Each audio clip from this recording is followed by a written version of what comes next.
I geni del Rinascimento, Leonardo da Vinci, il genio universale, De Agostini.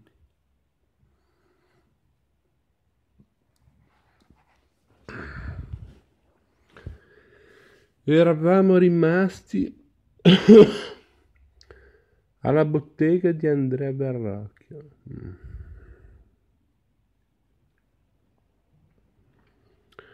Non sappiamo esattamente quando Leonardo giunge alla bottega del Verrocchio, per Giorgio Vasari già nel 1462.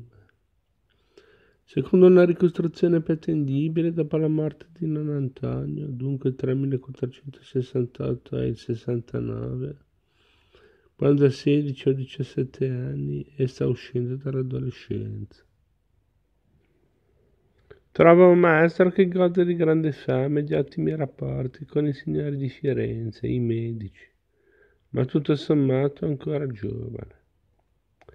Andrea Verrocchio è infatti nato a Firenze nel 1435, l'anno in cui Leon Battista Alberti ha scritto il De Pictura. In realtà l'anno di nascita non è certo, chi dice il 1434, chi il 37. In ogni caso, quando il ragazzo che viene da Vinci entra nella sua bottega, Andrea Verrocchio ha poco più di 30 anni e ha una vita pregressa non proprio fortunata, in cui Leonardo si può in qualche modo riconoscere.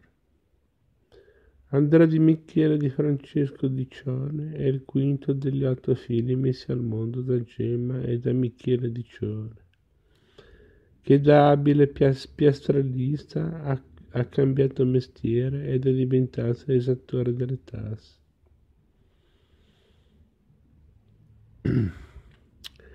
Dell'infanzia di Andrea sappiamo poco. La cronaca squarcia i suoi veli quando il ragazzo viene arrestato e messo in carcere con l'accusa di omicidio. Avrebbe lanciato un sasso oltre un muro e ucciso senza volerlo un coetaneo, il 14enne Antonio Di Domenico. La verità viene presto appurata, a lanciare il sasso è stato un altro. Andrea viene completamente scagionato, ma non fa in tempo a tornare in libertà che muore il padre, lasciando la numerosa famiglia con un sacco di debiti. Andrea deve farsene carico, in quota parte. Deve, in altri termini, lavorare per accumulare qualche soldo da portare a casa. Non si tira certo indietro, ma ragazzo che non è uno stupido. Comprende che per uscire da quella situazione ed evitare che si verifichi di nuovo in futuro deve studiare. Solo così potrà migliorare il suo status sociale e il suo reddito. Eccolo dunque lavorare di giorno e studiare di notte per diventare un artigiano di valore. Frequenta la bottega di Giuliano Verrocchi e diventa un orafo. Professione emergente nella Firenze di Cosimo de' Medici. Diventa così Andrea, quello del Verrocchi, in sintesi Andrea Verrocchio. All'inizio degli anni 60 lo troviamo a Prato mentre dà una mano a un pittore molto noto, Filippo Lippi, che sta dipingendo il coro del Duomo. Frequenta anche, non si sa con quanta intensità, la scuola di Donatello. Da tempo è riconosciuto come uno dei più grandi scultori, pittori e orfi di Firenze. In questo modo Andrea diventa maestro di scultura e di pittura e apre una sua bottega. Come scultore è molto ammirato e richiesto da Cosimo de' Medici, anche se fino alla morte di Donatello, avvenuta nel 1466, sarà sempre una seconda scelta, che non è davvero poco in quei tempi a Firenze.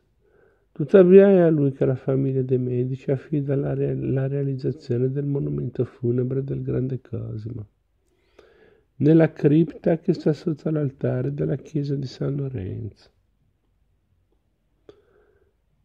Scusate, trema un po' la telecamera. Abbiate pazienza. È infatti con Piero che il suo rapporto con la corte dei Medici si intensifica.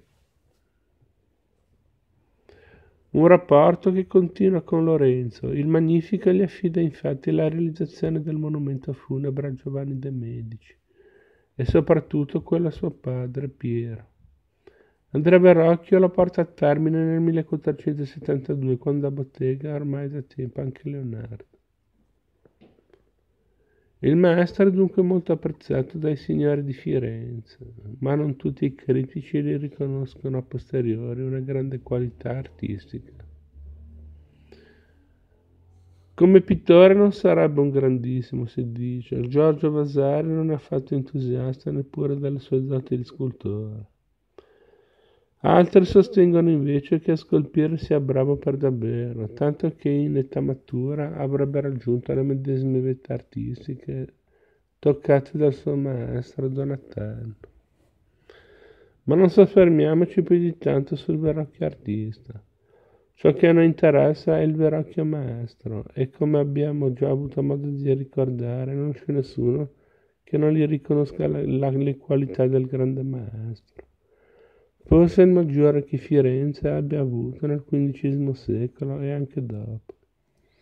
Intanto è bravo a trovare commesse, qualità magari non propriamente artistica, ma essenziale per avere una buona bottega e una fama tale da attirare giovani e promettenti apprendisti.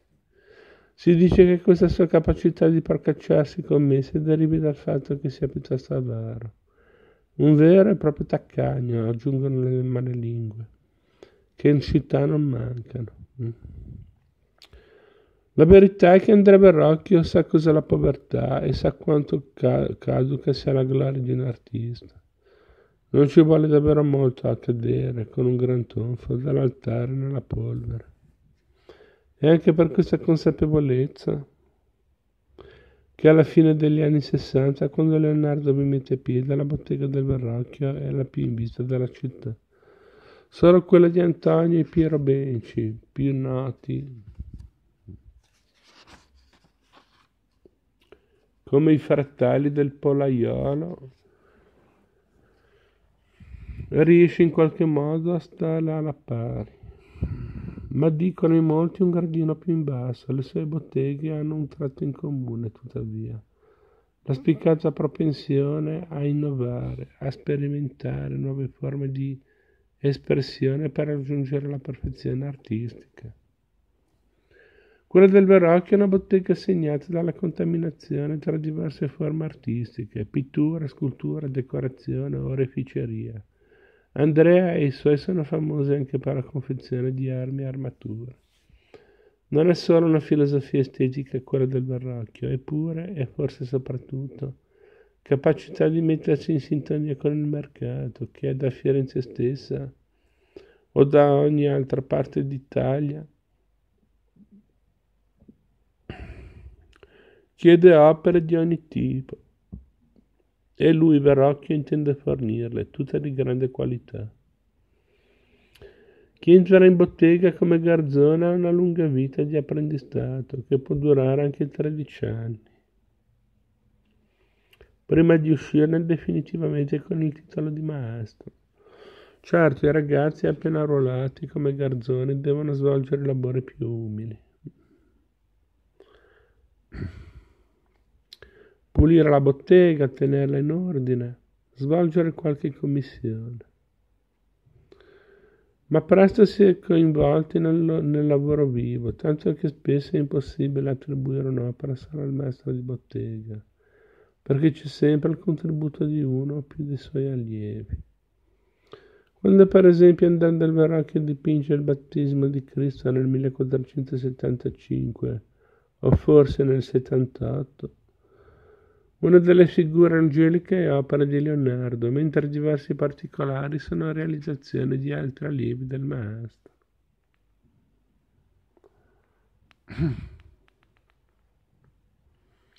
La verità è che le botteghe del Verrocchio o dei fratelli del Polaiolo sono luoghi strani. Intanto sono totalizzanti, perché i giovani che vi si formano vivono tutto il giorno lì e formano una comunità che condivide quasi tutto, comprese le opere che escono dal laboratorio. Ma sono anche luoghi aperti, ogni giorno è un via vai tra chi passa per dare uno sguardo alle opere ben esposte ed eventualmente acquistarne alcune, chi viene per fare dotte discussioni sull'arte e le scienze, chi per fare quattro chiacchiere o pettegolezzo sulla politica. Le botteghe sono luoghi vivi, di confronto, frequentate dai migliori intellettuali di Firenze. Il maestro di bottega assolve un ruolo fondamentale, non solo nel dare un indirizzo artistico, ma anche nel cementare la comunità della bottega insieme nell'aprirla all'esterno, nel renderla un luogo vivo e addirittura frizzante dal punto di vista intellettuale. La bottega del Verrocchio è nel cuore di Firenze, in via dell'Agnolo, un vicolo strettissimo che si allunga tra alti palazzi. La luce del sole fa fatica a giungervi, se mai lo fa, visto che si trova a piano terra, eppure è un luogo effervescente. A lavorare lì dentro sono una ventina, tra loro Leonardo trova Pietro di Cristoforo Vannucci, detto il Perugino, che ha pochi anni più di lui, e Sandro Botticelli, che di anni più di Leonardo ne ha 7. Botticelli è venuto alla bottega da Verrocchio dopo che il suo primo maestro Filippo Lippi si è sposato a Spoleto. Davvero non fatica molto Leonardo ad affiattarsi con gli altri allievi del Verrocchio e così ben presto il Perugino e Botticelli diventano suoi amici. Intanto la bottega del Verrocchio è frequentata da alcuni tra i più grandi influenti intellettuali di Firenze. Per esempio dal matematico Paolo del Pozzo Toscanelli, di famiglia ricca e molto legata a Cosimo de' Medici. Quando Leonardo lo incontra per la prima volta, Toscanelli ha già superato i 70 anni, ma è ancora sulla breccia. E sarà lui a dare le dritte, fortunatamente sbagliate, a Cristoforo Colombo, per buscare l'Oriente da Occidente e arrivare nelle Indie via mare senza dover circumnavigare l'Africa. Il viaggio, intrapreso sulla scorta di una serie di calcoli sbagliati, porterà Colombo a sbarcare in America nel 1492. Intanto Toscanelli ha fatto in tempo a illustrare a Leonardo quanto sia importante la matematica per capire la natura e per rappresentarla.